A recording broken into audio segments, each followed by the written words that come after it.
The auditorium lights flickered once, then went steady, and the empty seats in the front row stayed empty. Applause rolled like distant rain, clapping for strangers, not for me. I held my program too tight. The paper bent. Somewhere behind me, a mother cried loudly. A father whistled. My name echoed from the stage, loud and proud, and still, nothing. My name is Elena, right? I'm 27. When the people who raised you don't show up, what exactly are you graduating into? I scanned my phone. No missed calls. No flowers waiting by the door. Not even a stiff text. Just silence. Thick. Heavy. The kind that presses on your ears until you notice your own breathing. My aunt leaned in and whispered, "They must be busy." Her voice tried to be kind. It failed. Earlier that morning, my father had said it plainly. No anger. Almost bored. "That degree is useless," he smirked. "Don't expect us to clap for nonsense." I smiled then. I always smiled. I learned young that smiling made disappointment easier for others to ignore. As the ceremony ended, graduates hugged families. Cameras flashed. I walked out alone, heels clicking too loud on marble floors, carrying a degree no one wanted, except me. And in the glass doors ahead, my reflection looked awake. Not broken, awake. The doors closed behind me with a soft thud, sealing in the applause I wasn't part of. Outside, the air smelled like fresh-cut grass and hot asphalt. Graduation balloons bobbed above families like bright promises. I walked past them, each step steady, my reflection still faintly visible in the glass, following me like it had something to say. My phone buzzed. Not them. A message from my younger cousin. "Congrats." One word. It felt heavier than silence. I took the long way home. Past my father's restaurant. Or what used to be his pride. The sign still hung there, polished letters catching the sun. He always said it was proof he'd made it. Proof he was right. I paused across the street, fingers brushing the edge of my scarf. The same scarf I'd worn to every important moment since college started. It smelled faintly of library dust and cheap coffee. Inside the restaurant window, I saw him laughing with a supplier, slapping a shoulder, acting large. I didn't go in. I never did anymore. That night, I laid my degree on the kitchen table. No frame. Just paper. I ran my hand over my name, ink slightly raised, real. They thought it was useless. I thought of it as unfinished. The chair across from me creaked, empty, like it was waiting. The chair didn't move, but I felt its presence as I sat down across from it. I poured myself a glass of water, listened to the quiet fill the apartment. No celebration. No noise. Just the low hum of the refrigerator and my own thoughts tapping gently, insistently. I started working the next morning. Not dramatically. Not with speeches or promises. Just quiet hours. Long ones. I took contract jobs no one wanted, projects with footnotes instead of headlines. I learned which emails went unanswered and which ones came back at midnight with one-word approvals. I watched people underestimate me in real time. Eyes sliding past my resume, hands pausing when they heard my last name. "Family business, right?" one man asked, smiling. "Not mine," I said, matching his tone. The scarf stayed with me. Wrapped tight on cold mornings, folded beside my laptop at night. A small ritual. Something mine. Months stacked. Then years. My father's restaurant expanded. New locations, louder ads, bigger laughter.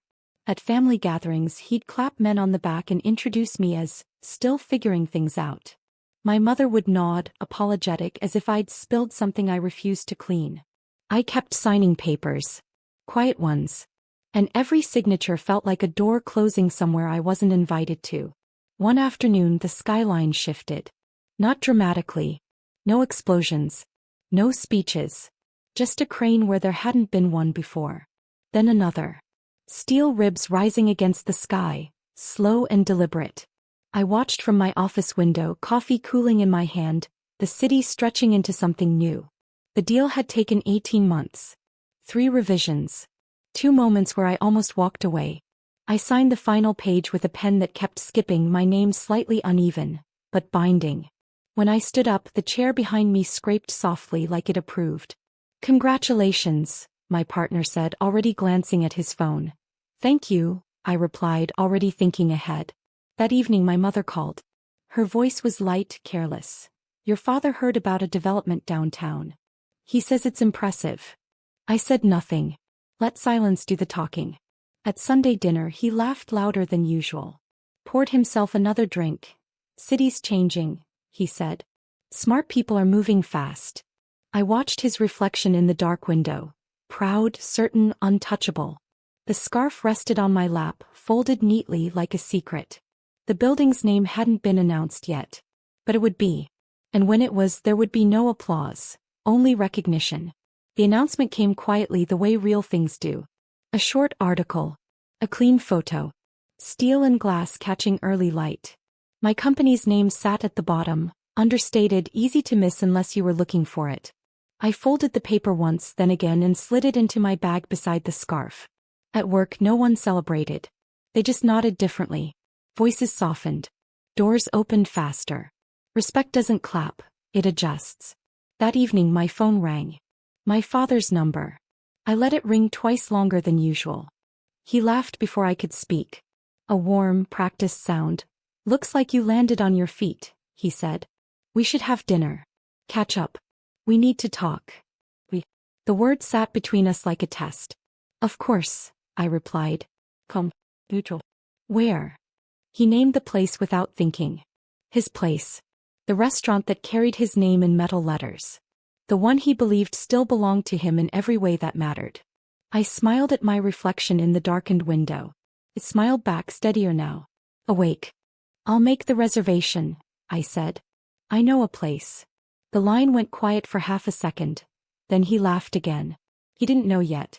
Dinner night arrived like a quiet storm. I wore the scarf, tucked neatly under a coat that felt like armor. The city lights reflected in the windows as I walked past the familiar neon sign. His restaurant. The one he'd built on pride and ego. I didn't hesitate. I didn't slow down. My heels clicked with purpose. Inside he rose instantly. Elena. Finally. He extended a hand. I offered a polite nod. No hug. No warmth. Just acknowledgement. He gestured to a table by the window. Our usual spot. I shook my head. Not tonight, I said, voice even calm. I know a place. His brow furrowed. What do you mean? But I had already let him out. The city air cooler here, sharper, quieter. The streets reflected neon and steel, not his laughter. Not his ownership. At the table the skyline framed us perfectly. The new building, my building, towered in the distance. Lights glinting. Offices humming. My deal, my work, my quiet victory. He stared, realization creeping, slow and unwelcome. I didn't know, he said. The laugh faltered. His pride cracked. For the first time he didn't fill the space with sound. I sipped water. Controlled. The scarf brushed my fingers. It had been waiting for this too. He couldn't look away. The building's reflection shimmered in his eyes, mocking, undeniable. His voice was softer now. I thought we could guide you. Help you. I let silence stretch.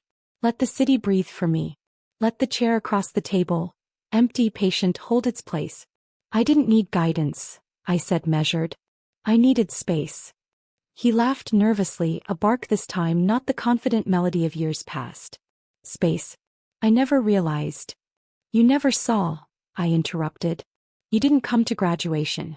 No calls. No flowers. Nothing. His hand trembled over the table. He looked down at it, shame coiling slow and sharp. I poured water into my glass, listening to it hit the surface. Quiet. Perfectly ordinary. 3 years, I said softly. 3 years of signing papers no one noticed, of making deals you'd never imagine, of building something you thought would be out of my reach. He swallowed. His pride, his laughter, his certainty, all shrinking in the dim light. I smiled, not triumphantly but gently. I invited you to dinner so you could see it. Not so you could touch it. Not so you could take credit. And in that moment the city felt silent. Complete. We sat there, the skyline between us and the years of absence. He traced the reflection of my building on the glass with a trembling finger, as if trying to touch what he had missed. His words faltered, searching for excuses, for soft edges to his failures. I let them dissolve into the night. I see now, he whispered. I wasn't there. I nodded. The scarf around my neck shifted slightly, brushing my hand, a quiet witness to every empty chair, every unheard cheer, every silent hour I had worked. You didn't need to see me struggle, I said. You just needed to know I could rise without you. He swallowed hard, eyes fixed on the lights of the building. His pride had no foothold here. Not tonight. Not ever. I reached into my bag, pulled out the graduation program and placed it on the table between us. This was never useless, I said. It was the beginning. And now this, I gestured lightly at the city before us, is proof that sometimes, the quietest steps leave the tallest marks. He nodded, wordless. I smiled, standing, letting the scarf fall naturally, like a curtain closing softly. I walked out into the night, the cool air crisp against my skin, the city alive with my triumphs. The empty seats, the missed calls, the laughter that never came, it all belonged to the past now. The reflection in the glass followed me once, then stayed behind.